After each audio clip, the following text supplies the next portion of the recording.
Hi, I'm Kate.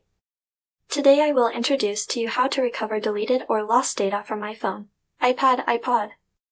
Whether it is accidentally deleted, lost, hidden, or damaged data, iData by Phone Data Recovery will always allow you to easily retrieve lost data. Next, let's show you the simple operation steps of this tool.